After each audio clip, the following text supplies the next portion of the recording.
Bonjour à tous et bon sabbat.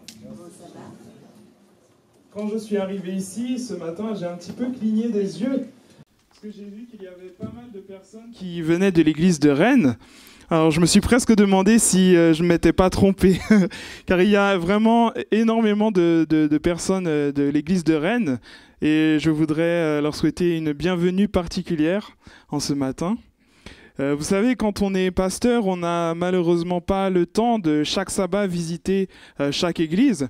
Mais je suis bien content que là, nous pouvons faire d'une pierre deux coups, car il y a à la fois des gens de l'église de Rennes et de l'église de Nantes. Je suis très heureux en ce matin donc d'avoir tout ce monde et que nous allons pouvoir passer un moment dans la parole de Dieu. Justement, à ce propos, lorsque nous parlons de la parole de Dieu, je ne sais pas pour vous, mais je trouve que la parole de Dieu est exceptionnelle. Je pense que si nous sommes ici, nous trouvons tous que la parole de Dieu est exceptionnelle. Mais je vais vous dire pourquoi j'aime particulièrement la Bible. J'aime la Bible pour son honnêteté.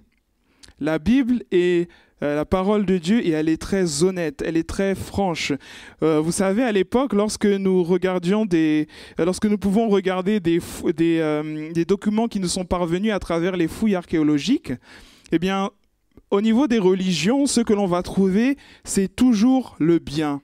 Tout va bien. Tout va bien dans les religions de l'Orient. Tout se passait bien. Les dieux étaient toujours les plus forts, toujours contents. Les hommes avaient toujours des belles aventures, des choses merveilleuses qui leur arrivaient.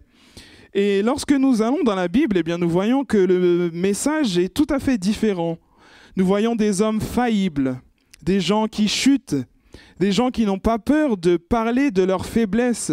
Et nous voyons vraiment que la Bible, c'est l'association du divin, de Dieu qui vient inspirer les hommes, ces hommes qui sont faibles, ces hommes qui tombent, ces hommes qui ont des soucis. Et la Bible ne va pas faire abstraction de cela. Et c'est ce que je trouve tout à fait spectaculaire et extraordinaire. On aurait pu penser que pour faire apparaître le peuple de Dieu d'une meilleure façon, pour faire apparaître les prophètes d'une meilleure façon, on retirait tous leurs péchés pour que, bien sûr, les gens qui puissent lire ensuite, dans les années qui suivront, puissent comprendre à quel point la Bible est la parole de Dieu. Mais non, la Bible va être honnête jusqu'au bout, de A à Z. Et c'est vraiment ce que j'apprécie parce que lorsque nous regardons le récit que nous avons devant les yeux d'Exode 4 et lorsque nous lisons tout le chapitre et lorsque nous lisons également tout le livre d'Exode, nous nous rendons compte d'une chose, c'est que l'auteur de l'Exode, du livre de l'Exode, c'est Moïse. C'est lui qui va écrire ce livre. Et donc, il va nous donner un récit de sa vie, un récit qui est un petit peu autobiographique et il ne va pas hésiter à mettre des choses qui peuvent paraître dérangeantes. Il ne va pas hésiter à parler de choses qu'il a fait dans sa vie qui sont peu glorieuses. Je pense que si on m'avait donné l'opportunité d'écrire mon autobiographie, j'aurais peut-être enlevé ces choses qui me dérangent dans ma vie. J'aurais peut-être rajouté quelques centimètres et quelques muscles en plus. J'aurais fait en sorte que ma vie apparaisse de la meilleure des façons. Mais c'est pas ce que Moïse va faire. Et il va reconnaître en fait qu'il a eu des doutes. Il va reconnaître que dans sa vie, il a demandé plusieurs fois à Dieu des réponses afin de pouvoir être sûr de la mission qu'il avait. Et donc, par rapport à cela, le texte que nous allons lire encore une fois et que nous avons lu, eh bien, c'est une question que Moïse va poser à Dieu. Si nous pouvons qualifier Moïse, nous pouvons dire que Moïse, c'était le roi des excuses. Moïse avait toujours une excuse pour ne pas faire la mission que Dieu lui avait demandé de faire. Il allait toujours trouver des choses à dire lorsque Dieu lui disait de faire quelque chose pour lui. « Ah non Seigneur, je ne peux pas, ce n'est pas moi, tu t'es trompé ». Il avait toujours une excuse pour ne pas aller faire la mission de Dieu. Alors qu'aujourd'hui, nous sommes le 16 mars et que nous entrons officiellement dans ce programme d'Espérance 2019, je voudrais vous inviter à à prendre ce récit et à penser à la vie de Moïse et à la mission, afin que nous aussi, nous puissions voir s'il est nécessaire, s'il est important de chercher des excuses, plutôt que d'aller à la mission de Dieu. Alors, premièrement, nous allons lire, avant de retourner dans Exode 4, lire Exode 3, et nous allons lire le verset 11. Moïse dit à Dieu, « Qui suis-je pour aller vers le Pharaon et pour faire sortir d'Égypte les Israélites ?» Et donc c'était juste avant que Dieu lui dise « Maintenant va, je t'envoie vers le Pharaon, fais sortir d'Égypte mon peuple, les Israélites. » Alors Dieu va lui donner cette mission, alors qu'il lui était apparu dans un buisson ardent, un buisson qui continuellement était en train de brûler, mais sans pour autant s'éteindre. Et lorsque Dieu va lui donner cette mission, plutôt que de l'accepter directement, eh bien, il va émettre certains doutes. Et il va dire tout simplement au départ, « Qui suis-je ? Qui suis-je pour faire cela ? Moi, je ne suis rien du tout, je ne suis qu'un berger, je n'ai aucune qualification. Qui suis-je ? Pourquoi m'as-tu choisi, moi, pour que je puisse faire ta mission, que je puisse aller de l'avant et dire au Pharaon de pouvoir libérer ce peuple, ton peuple ?» Moïse a dit « Qui suis-je » ? Et non seulement il ne s'est pas contenté de dire « Qui suis-je » ? Il va aller encore plus loin et il va dire au verset 13 « Moïse dit à Dieu, j'irai donc vers les Israélites et je leur dirai, le Dieu de vos pères m'a envoyé vers vous. Mais s'ils me demandent quel est son nom, que leur répondrai-je ? Après avoir dit « Qui suis-je » il va demander à Dieu « Mais qui es-tu » ? Il ne va pas contenter de se demander quelle est l'identité, sa propre identité, mais il va aussi demander d'avoir l'identité de Dieu afin de pouvoir réaliser cette mission. Et contrairement aux deux premières questions qu'il a posées, la troisième question dans laquelle se trouve notre texte du jour paraît un petit peu plus pertinente, un petit peu plus raisonnable. Donc nous allons retourner à Exode 4 et nous lirons à partir du verset 1er. Moïse répondit, « Ils ne me croiront pas et n'écouteront pas ma voix. Mais ils diront, l'Éternel ne t'est pas apparu. Ils ne m'écouteront pas et ils ne me croiront pas. » Il est facile de voir et de comprendre cette requête, cette question de Moïse, parce que tout simplement, c'était le seul témoin de ce buisson ardent et il n'était pas vraiment... C'était le seul témoin oculaire de quelque chose que personne d'autre n'avait vu. Alors je l'imagine peut-être aller vers ce peuple, aller vers le Pharaon et commencer à parler de son expérience. C'est vrai que cela aurait pu être problématique. Et maintenant, lui qui était déjà parti, qui avait fui le lieu où il devait retourner, il devait maintenant revenir en arrière et devoir persuader son peuple qu'il avait été l'élu de Dieu et qu'il avait été envoyé comme instrument de Dieu pour pouvoir les sauver. Mais la dernière fois qu'il s'est retrouvé avec son peuple, cela ne s'est pas très bien passé. Dans Exode 2, verset 14, il nous est dit... à partir du verset 13, « Il sortit le jour suivant, et voici des Hébreux qui se querellaient. Il dit à celui qui avait tort, « Pourquoi frappes-tu ton camarade ?» Il répondit, « Qui t'a établi chef et juge sur nous ? Parles-tu pour me tuer, comme tu as tué l'Égyptien ?» Moïse eut peur et se dit, « Sûrement l'affaire est connue. » Parce qu'en effet, Moïse, cet homme qui a été choisi de Dieu, avait été un meurtrier. Il avait fait du mal à quelqu'un. Et donc il s'est dit que puisque ce péché, cet assassinat terrible était déjà connu, il n'allait sûrement pas retourner voir son peuple pour leur parler de l'espérance qu'il pouvait trouver en Dieu. Et donc, ce qu'il devait dire pour ce peuple des Israélites devait être accepté sur des bases totalement subjectives. Et pour cela, il devait avoir confiance en lui. Et c'est ce que Moïse va dire à Dieu, mais Dieu, mais ils n'auront pas confiance en moi de toute façon.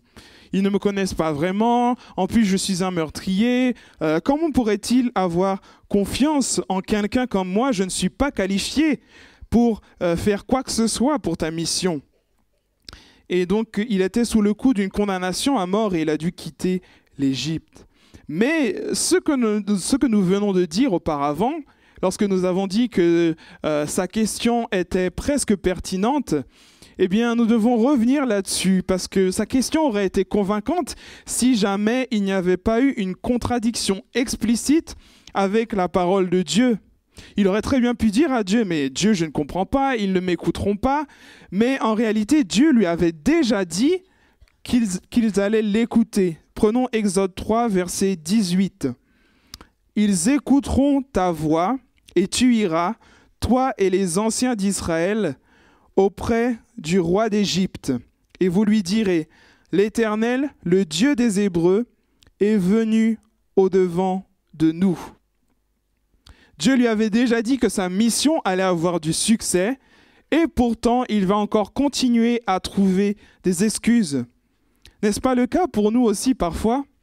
Nous avons déjà l'assurance que la mission à laquelle nous participons, c'est la mission de Dieu.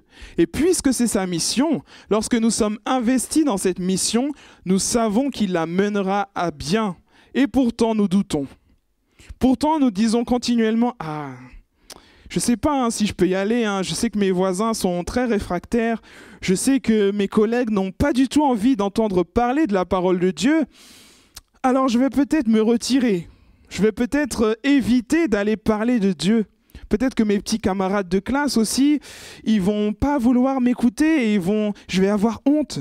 Je vais avoir peur parce que j'ai voulu parler de Jésus et puis au final, ils n'ont pas écouté ce que j'avais à dire. » La situation dans laquelle se trouvait Moïse, eh bien, c'est une situation qui est très courante pour nous. De douter, d'avoir peur, de se dire, mais est-ce que Dieu veut vraiment que j'y aille? Est-ce qu'il veut que je fasse sa mission réellement? Et donc Moïse, en fait, il était tout à fait impertinent. Il se demandait ce qui allait se passer si les anciens d'Israël n'écouteraient pas sa voix, alors que Dieu lui avait déjà promis. C'est pourquoi Dieu va lui poser une question capitale. Et cette question sera le centre de notre réflexion en ce matin. L'Éternel va lui dire, « Qu'y a-t-il dans ta main ?» Il répondit, « Un bâton. » À travers la Bible, lorsque Dieu pose une question, c'est toujours très important. Il ne va jamais poser une question au hasard, mais il se passe toujours des choses après qu'il ait posé cette question. Le Seigneur va poser une question à Adam et Ève. Il va leur dire, « Où es-tu? Qui t'a appris que tu étais nu ?» Il va aussi poser une question à Abraham en lui disant, « Y a-t-il quelque chose d'impossible à Dieu ?»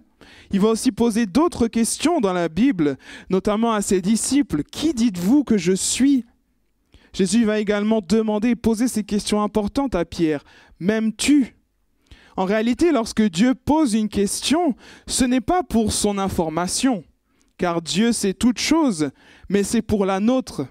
Quand Dieu pose une question, il nous donne l'occasion de réfléchir à une réponse, de réfléchir à ce qu'il va nous dire. Et donc Dieu n'apprend rien du tout. Dieu sait déjà toutes choses, mais les questions qu'il pose sont vraiment importantes. Est-ce que dans votre vie, vous avez déjà senti que Dieu vous posait une question? Que fais-tu ici?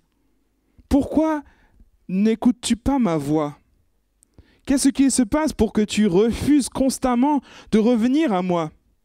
Il le sait déjà, mais ce sont des questions qui nous permettent de nous poser des questions sur nous-mêmes.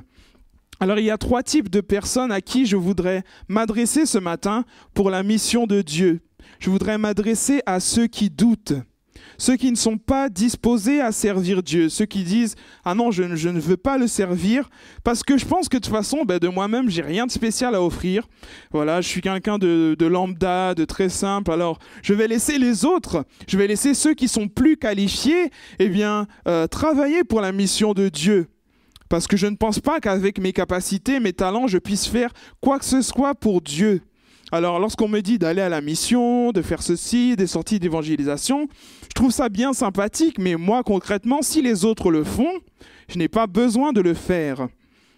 Mais il y a d'autres personnes qui ne doutent pas réellement, mais d'autres personnes qui sont inquiètes. Je voudrais aussi m'adresser à ces personnes-là. En ce moment, si nous sommes inquiets, parfois nous sommes inquiets parce que nous voulons faire quelque chose. Nous avons pris conscience de l'importance de la mission, mais nous avons peur. Peur du qu'en dira-t-on, peur de bégayer, peur d'échouer, peur du ridicule. Et donc du coup, nous n'avançons pas. Nous voyons que dans Exode 4, verset 10, Moïse dit à l'Éternel, « Seigneur, moi, je ne suis pas un homme qui ait la parole facile. Et ce n'est ni d'hier, ni même d'avant-hier, ni même depuis que tu parles à ton serviteur. Car moi, j'ai la bouche et la langue pesantes. » Parfois, nous sommes inquiets parce que nous croyons que nous ne pouvons rien faire pour la mission de Dieu. Mais il y a aussi une autre partie de personnes auxquelles je voudrais m'adresser. Ce sont ceux qui sont trop confortables. Parfois, nous pensons avoir tellement de dons, tellement de talents que nous pouvons être trop confortables dans la mission. Et du coup, comme nous avons une certaine aisance, eh bien, nous ne voulons pas vraiment nous appuyer sur Dieu. Nous nous appuyons sur notre propre capacité à faire les choses et nous ne demandons pas assez à Dieu sa volonté pour notre vie. Alors premièrement, à ceux qui doutent en ce matin de la pertinence de la mission, je voudrais dire que, eh bien, tout comme Dieu l'a dit à Moïse, sache qu'il y a quelque chose dans ta main. Dieu va dire à Moïse, qu'est-ce qu'il y a dans ta main? Et Moïse va répondre, un bâton. Dieu ne lui a pas demandé s'il y avait quelque chose dans sa main, mais Dieu lui a demandé, qu'est-ce qu'il y a dans sa main? Parfois, nous avons l'impression que nous n'avons aucun talent, que tout ce que nous faisons, eh bien, nous échouons dans notre vie personnelle. Et donc, pour cela, nous ne voulons même pas commencer à penser à la mission de Dieu. Si dans ma vie personnelle, tout ce que je fais est un échec, comment puis-je penser à vouloir faire des choses pour le Seigneur? Mais le Seigneur, tout comme il l'avait dit à Moïse, nous dit en ce matin qu'il y a quelque chose dans notre main. Peut-être que nous ne le voyons pas, peut-être que nous ne savons pas, mais nous devons lui demander. Plutôt que de considérer les choses comme acquises et de se dire de toute façon je suis un incapable, je ne peux rien faire, nous devons lui dire Seigneur, qu'est-ce que tu veux utiliser dans ma vie afin que je puisse te glorifier? Qu'est-ce qu'il y a dans ma main qui puisse te servir, qui puisse servir à ta mission? Et donc c'est cette démarche que Dieu invitait Moïse à avoir. Et parfois, nous nous plaignons de notre manque de capacité. Nous nous plaignons du fait que nous ne pouvons rien faire. Et s'il est vrai que Dieu nous a créés exactement de la façon dont il le souhaitait, nous ne pouvons pas nous plaindre de notre manque de capacité sans nous plaindre de Dieu. Lorsque nous nous plaignons de notre manque de capacité, lorsque nous disons « Ah, je ne sais pas faire ci, je ne sais pas faire ça, je suis incapable de faire ci ou ça », en réalité, nous nous plaignons de Dieu. Parce que nous disons que le Dieu qui nous a créés n'a pas été capable de nous créer pour sa mission. Et je pense que c'est très dangereux d'aller dans ce chemin-là, de se dire que nous sommes incapables de participer à la mission de Dieu, tout simplement parce que c'est une insulte à Dieu. C'est de se dire que Dieu, tu as dit à tout le monde de participer dans ta mission, et pourtant tu m'as créé d'une telle façon que je ne puisse pas le faire. Et donc cela n'est pas logique, et nous devons toujours faire attention à cela. Et c'est pourquoi Dieu va lui répondre d'une façon très claire et nette. Lorsque Moïse va lui dire « Ah, je ne sais même pas parler », Dieu va lui dire, donc Exode 4, verset 11, « Qui a donné une bouche à l'être humain? Et qui rend muet ou sourd, voyant ou aveugle? N'est-ce pas moi l'Éternel ?» Moïse dit « Ah Seigneur, envoie qui tu voudras envoyer. » Donc là, le Seigneur est en train de lui dire « Je sais ce que tu es en train de me dire. Je sais que tu as des difficultés pour parler. Ce n'est pas quelque chose de nouveau que tu m'apprends. Mais pourtant, en dépit de ta langue pesante, en dépit de tes difficultés, en dépit de ton incapacité, selon toi, à accomplir ma mission, je t'ai appelé. Et si j'ai créé la bouche de l'homme, si j'ai créé son intelligence, je peux aussi t'utiliser. Et en ce matin, si nous doutons de cela, le Seigneur nous dit la même chose. En dépit de tout ce que tu crois que tu es incapable de faire, le Seigneur peut et il va t'utiliser puissamment si tu lui fais confiance. Je vois que les amens sont timides en ce matin. Très bien. Et parfois, nous voyons les talents, les dons que nous avons comme quelque chose de très simple. Nous cherchons toujours à faire des choses incroyables pour le Seigneur, dans le sens de faire des choses qui puissent taper l'œil en fait, de ceux qui nous entourent. Et donc, parfois, nous ne pensons pas réellement aux choses que Dieu nous a données. Lorsque nous prêtons une attention particulière à ce texte, nous voyons que l'Éternel va dire à Moïse de jeter son bâton par terre. Et ensuite, on voit que le bâton va devenir un serpent et que Moïse va s'enfuir devant lui. Je pense que dans cette petite partie de texte, il y a quelque chose d'important à retenir. C'est que Moïse avait vu Dieu dans un buisson ardent.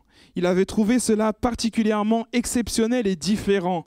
Alors Moïse s'est sans doute dit, eh bien, puisqu'il a déjà fait des choses incroyables, regardez-moi ce buisson qui ne se consume pas, je vais lui demander un signe merveilleux.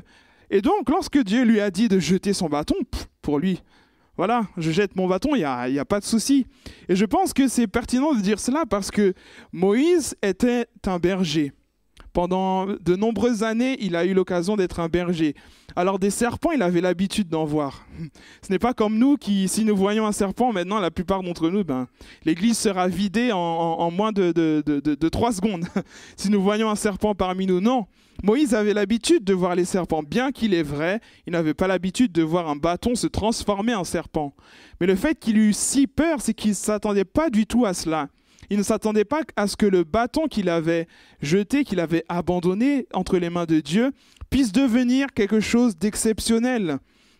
C'est pourquoi c'est la même chose pour nous. Parfois, nous ne réfléchissons pas aux choses qui nous paraissent si simples que nous ne pouvons pas les utiliser pour la mission. Et du coup, lorsque Dieu les utilise, lorsque Dieu veut les utiliser, eh bien, nous ne le rendons pas disponible.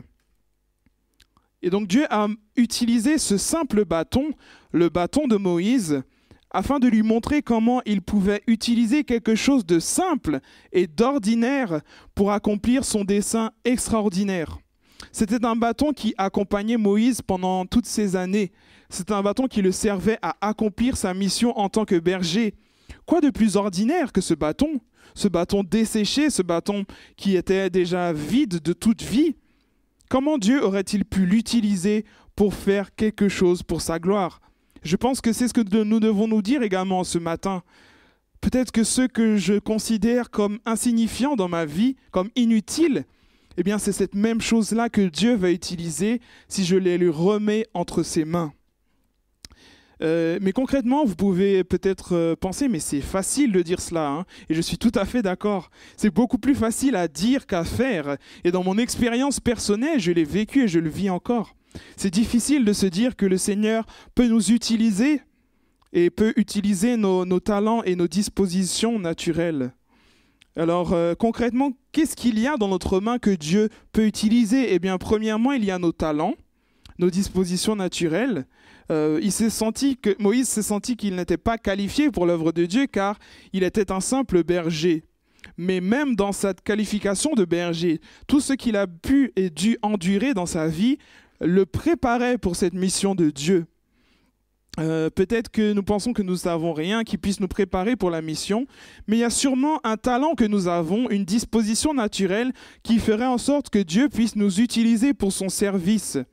Pouvons-nous peut-être cuisiner, peut-être faire du piano, peut-être que nous sommes bons en mathématiques, peut-être que notre capacité, notre don, c'est avoir le service manuel, pouvoir faire des choses qui puissent embellir le parvis de l'Église.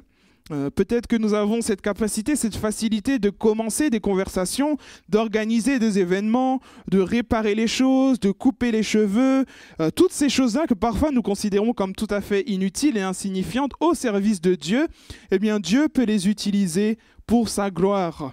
Parfois, il peut aussi se servir de nos ressources matérielles ou physiques de l'énergie que nous avons, des fonds que nous avons, de notre argent, afin de pouvoir faire avancer sa gloire.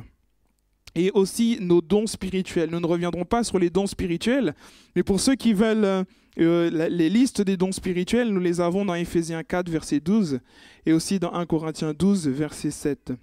Donc je voudrais aussi m'adresser, comme je l'avais dit dans mon introduction, à nous tous qui voulons avancer, mais qui avons peur d'avancer.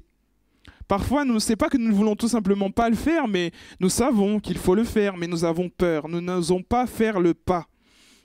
Et sachons premièrement que Dieu peut faire des miracles avec ceux que nous remettons entre ses mains. Dieu n'a pas besoin de notre capacité.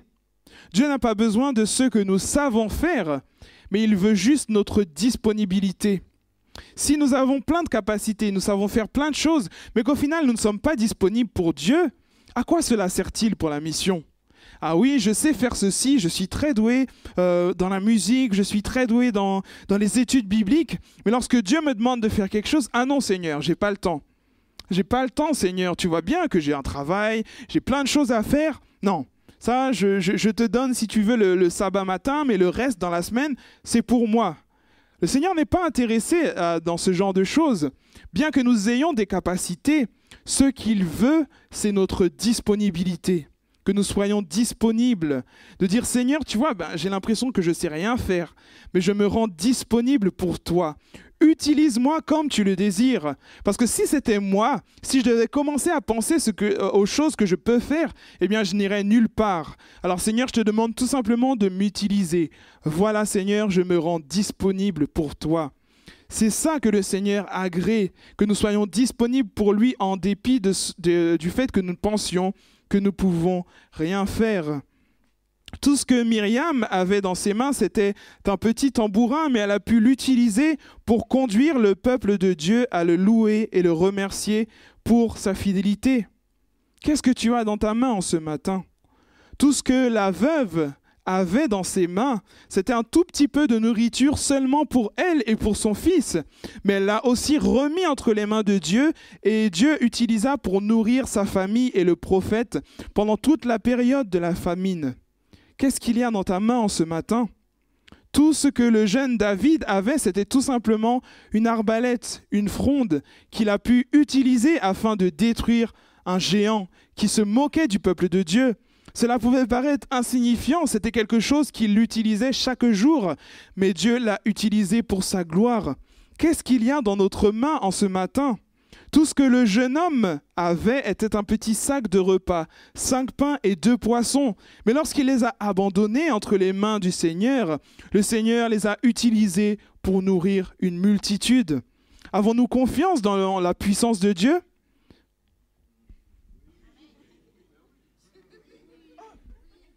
Avons-nous confiance en la puissance de Dieu ? Amen. Nous avons confiance qu'il peut faire des choses qui nous semblent impossibles avec le tout petit que nous avons. Et nous devons avoir cette confiance en lui, cette confiance que, je ne vais pas me laisser faire par ce que l'ennemi dit de ma vie. Cette confiance de dire que, ah oui, Satan veut dire que je suis incapable. Il va continuellement dire, tu ne sais rien faire, tu ne peux rien faire. Mais nous croyons en ce Dieu qui nous dit que même si je suis faible, c'est alors que sa force peut se voir à travers moi. Nous devons avoir confiance de cela et le dire avec fierté, de dire je sers un Dieu puissant, je sers un Dieu qui peut faire des miracles si je m'abandonne à lui. Alors nous devons tout simplement mettre à sa disposition tous nos dons et toutes ces choses dont il a besoin pour la mission. Nous voyons qu'au départ de ce récit, le bâton était le bâton de Moïse. Mais regardons ce que Exode 4, verset 20 nous dit. Moïse prit sa femme et ses fils, les fit monter sur des ânes et retourna dans le pays d'Égypte. Moïse prit dans sa main le bâton de qui ? Le bâton de Dieu. Tout ce que nous avons dans nos mains, lorsque nous l'abandonnons à lui, lorsque nous donnons à Dieu ces talents, ces choses qui nous paraissent si insignifiantes, elles deviennent la propriété de Dieu. Si ce bâton était resté entre les mains de Moïse, Dieu n'aurait pas pu l'utiliser pour sa gloire. Mais Dieu a voulu lui montrer en lui disant « Qu'est-ce qu'il y a dans ta main ?» Que même cette chose qui est toute petite, Dieu allait l'utiliser. Qu'est-ce qu'il y a dans ta main en ce matin? Quelque chose que tu puisses rendre à Dieu. Quelque chose que peut-être auquel tu t'accroches et que tu te dis que tu ne veux pas le donner à Dieu parce que tu as peur de ce qu'il peut faire avec. Abandonne-le entre les mains de Dieu, afin que cela devienne un objet pour sa gloire.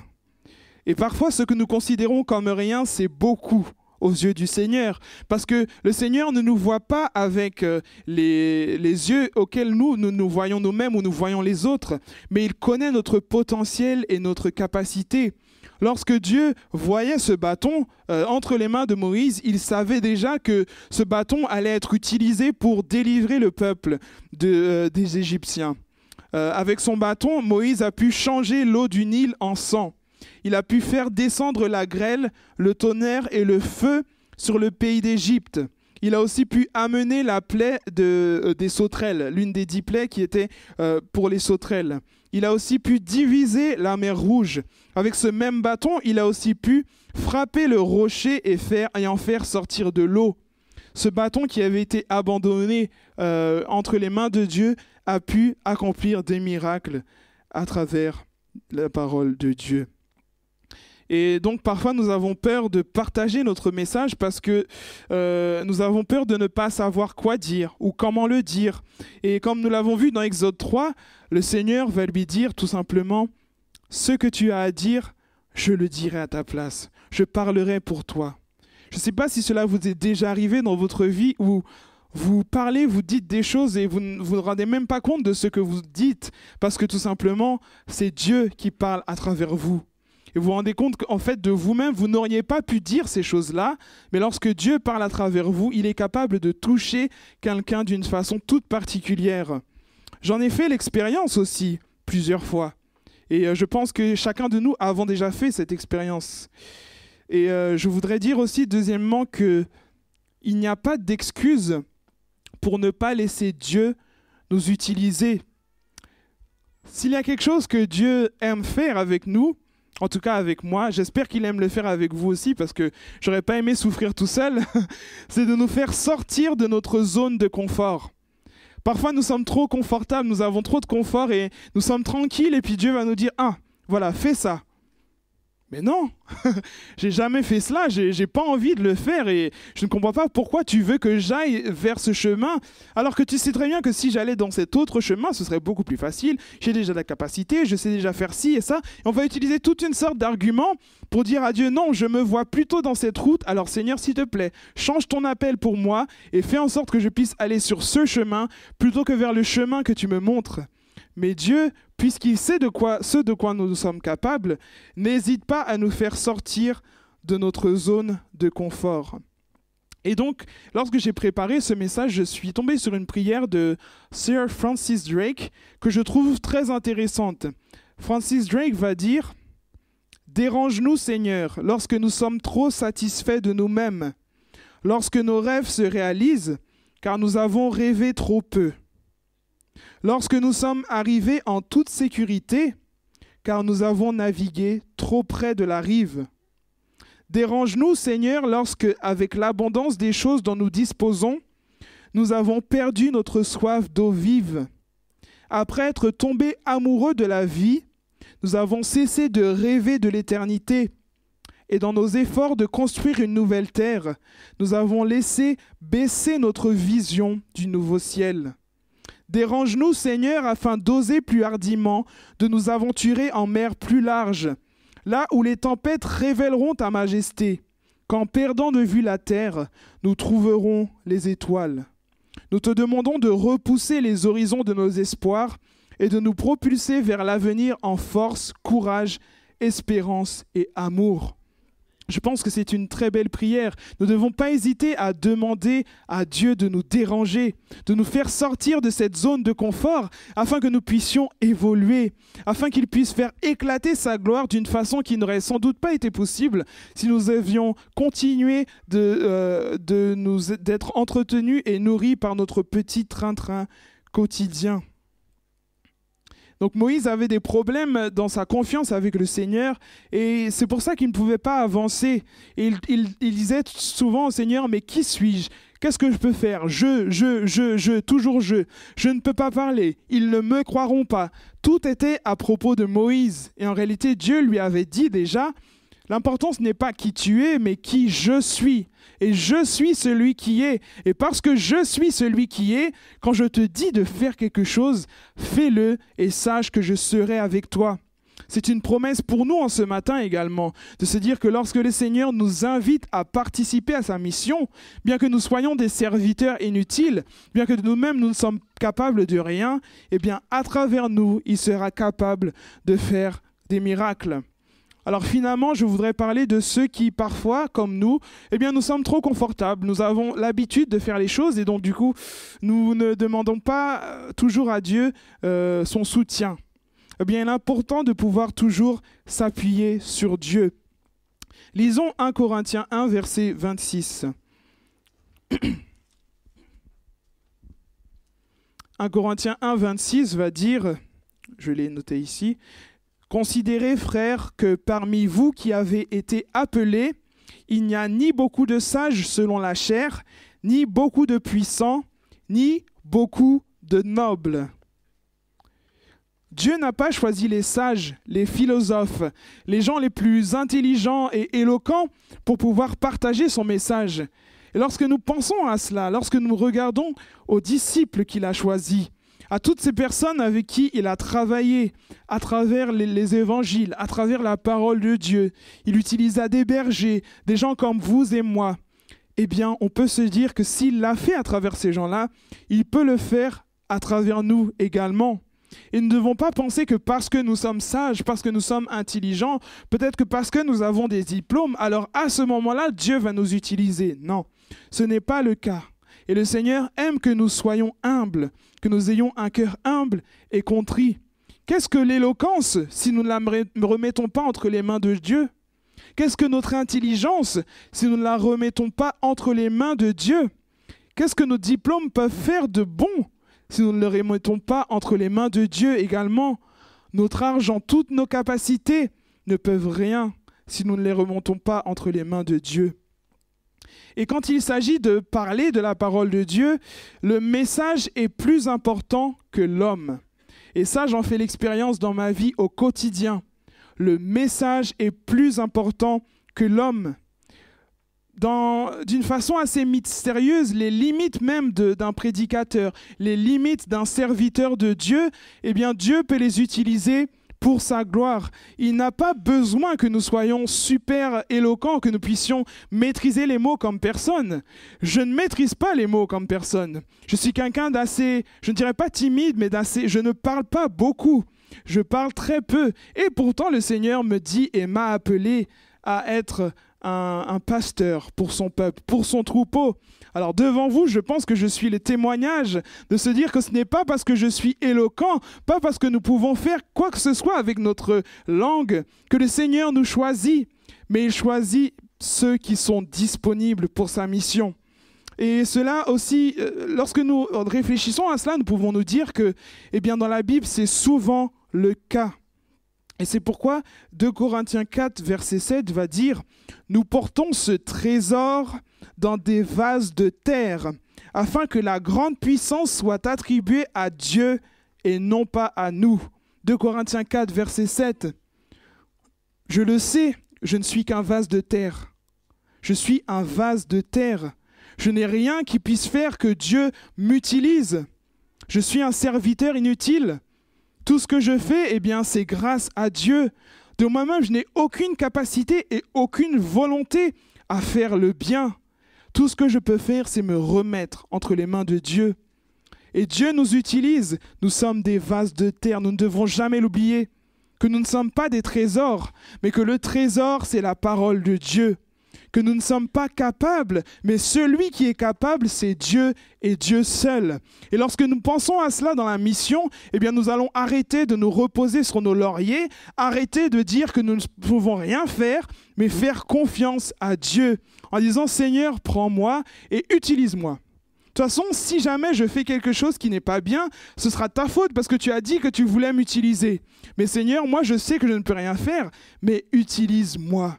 Nous sommes tous ici présents des vases de terre qui devons porter ce message précieux. Et c'est le message qui est précieux et non nous-mêmes. Et c'est pour que nous évitions de nous enorgueillir, pour que nous puissions éviter de penser que nous sommes forts ou surpuissants. C'est pour cela que le Seigneur ne va pas hésiter à utiliser les faibles. Paul aussi avait des difficultés. Paul avait aussi ce problème de pouvoir parler. Il n'avait pas une facilité dans la parole.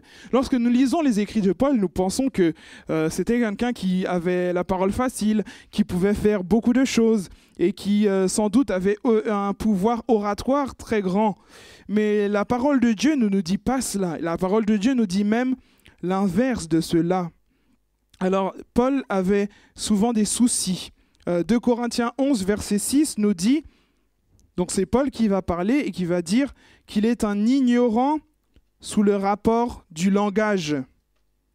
1 Corinthiens 2, verset 1, il va nous dire « Ce n'est pas avec une supériorité de langage ou de sagesse que je suis allé vous témoigner, allé vous annoncer le témoignage de Dieu. » Même Paul qui a eu plusieurs voyages missionnaires, qui a fait tant de choses pour le Seigneur, avait des problèmes avec son langage, avec sa diction.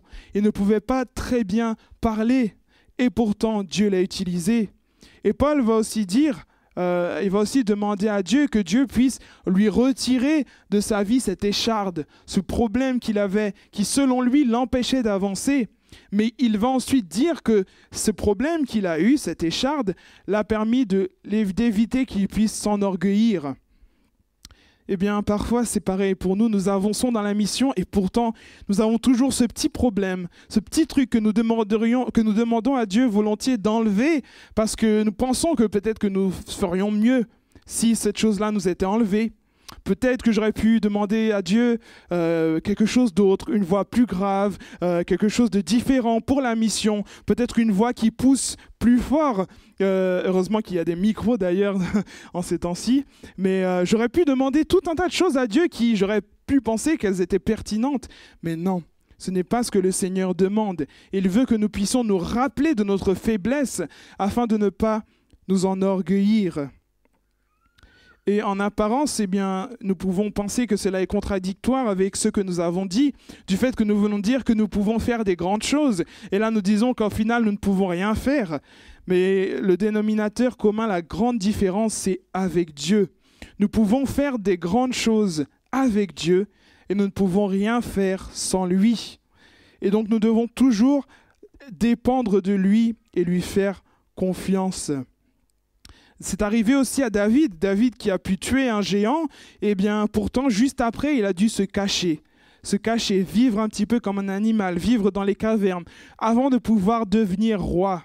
Dans la Bible, nous avons plusieurs exemples de prophètes, de personnages bibliques qui sont passés par des épreuves avant que le Seigneur puisse leur donner la position qu'il avait pour eux. Eh bien, ce que Dieu leur a enseigné, ce qu'il a enseigné à Moïse, il veut aussi nous l'enseigner en ce matin. C'est seulement lorsque nous savons que nous ne pouvons rien faire par nous-mêmes que nous pouvons tout. C'est lorsque nous savons que nous sommes incapables de faire quoi que ce soit et lorsque nous cessons de nous reposer et d'avoir des excuses pour ne pas participer à la mission de Dieu qu'il va nous utiliser puissamment. C'est pourquoi nous devons nous abandonner à lui. Nous dire à toi, Seigneur, je m'abandonne. Fais de moi ce que tu veux parce que de ce que je te donne, eh bien, tu peux faire un diamant précieux. Tu peux vraiment faire quelque chose qui puisse changer la vie de mes collègues, de mes voisins, de mes amis, de mon entourage. Seigneur, j'en suis incapable, mais par ta puissance, je peux le faire. Que ceci soit notre prière en ce matin, que nous ne reposions pas sur notre propre force, mais sur le pouvoir du Seigneur qui nous demande en ce matin, qu'y a-t-il dans ta main ? Amen.